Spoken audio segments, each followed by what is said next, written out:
yaitu Hospitality Tech atau Teknologi for Hospitality. Itu adalah nama yang digunakan untuk menggambarkan berbagai solusi IT, e-commerce, dan teknologi serupa dalam industri perhotelan dan pariwisata. Penggunaan teknologi ini biasanya bertujuan agar membuat hidup menjadi lebih mudah bagi karyawan dan bagi pebisnis, sekaligus meningkatkan experience atau pengalaman bagi wisatawan. Dan teknologi ini belakangan berkembang sangat pesat untuk menghindari adanya gesekan tentunya antar manusia dan memangkas waktu tunggu. Oh ya, penting juga dicatat bahwa sejak adanya pandemi COVID telah mempercepat perilaku terutama terkait dengan kebersihan. Kebersihan memiliki dampak yang sangat kuat di dalam pariwisata. Contohnya, manusia menghindari adanya sentuhan di dalam melakukan pembayaran. Juga di dalam saat check-in, baik di hotel ataupun di bandara, manusia menghindari adanya sentuhan tangan. Dan juga teknologi untuk robot pembersih, semuanya ini dapat meminimalisir kontak langsung antar manusia karena kita harus menjaga agar terhindar dari virus Corona 19. Apa saja sih teknologi yang perlu kita pelajari dalam bidang layanan, pariwisata, dan hospitality di tahun 2022? Saya Madeline Sophie, praktisi di bidang pariwisata dan digital marketing. Di channel ini saya biasanya berbagi tips mengenai pemasaran dan negosiasi secara digital. Jadi untuk Anda yang suka dengan tips-tips dari saya, Anda bisa subscribe dan klik di bell button untuk mendapatkan tips-tips yang lain. Oke, kita langsung saja membahas teknologi tren untuk hospitality dan tourism tahun 2022.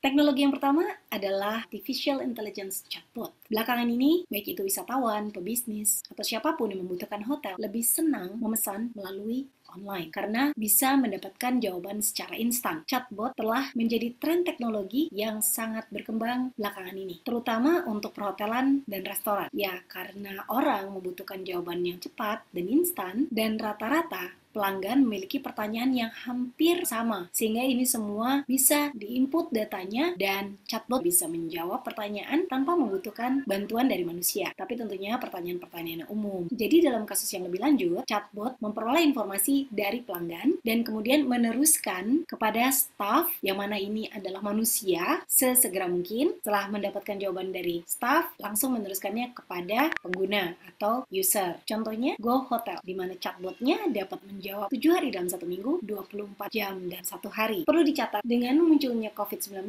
pelanggan cenderung memiliki pertanyaan yang sama. Biasanya chatbot yang ideal akan menjawab karena pertanyaannya rata-rata mengenai prosedur, mengenai protokol kesehatan, dan sebagainya. Kita sekarang pindah ke teknologi yang kedua, robot. Anda bisa cek di Henna Hotel, di mana di dalam hotel ini ada 140 robot dan hanya 7 manusia yang memaintain robot-robot ini. Hotel ini terletak di Nagasaki dan di Tokyo. Yang unik di hotel ini, pada saat Anda check-in, ada dinosaurus yang akan membantu Anda check-in. Ini experience yang luar biasa, apalagi kalau anak-anak ikut check-in. Dan di dalam kamar ada robot yang bernama Tapia, di mana Tapia ini bisa membantu menyalakan TV.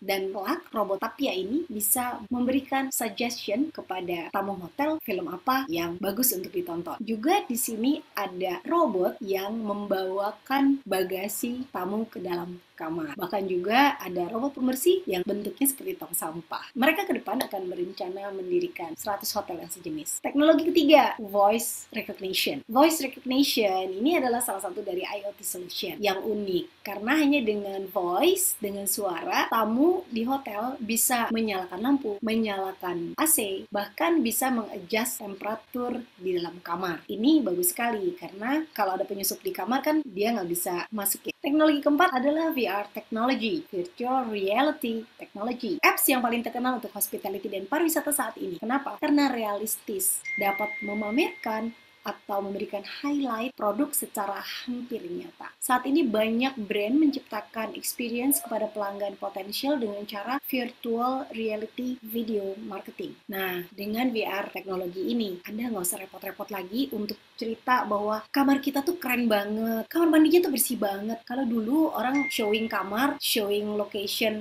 wisata dengan foto aja. Sekarang dengan VR, orang bisa langsung melihat dalam 360 derajat untuk menyaksikan lokasi, ruangan ruangan, dan jadi hotel bisa menunjukkan semua yang ada di kamar. Orang juga bisa geser-geser, melihat di kiri, di kanan seperti apa toiletnya, seperti apa lokasinya, kebersihannya. Dan selama pandemi COVID-19, para marketer atau pemasar mempunyai peluang yang luar biasa dengan menggunakan VR teknologi ini. Baik itu pemasar hotel, karena seperti tadi saya bilang, bisa menunjukkan secara detail di kiri, di kanan, berapa sudutnya, kemudian apa saja yang ada di dalam hotel, bisa semua kelihatan. Juga mau memberikan teaser mengenai wisata ke satu tempat, itu juga bisa menggunakan VR teknologi. Jadi orang lebih antusias untuk, wah keren, terus kepengen pergi ke tempat itu.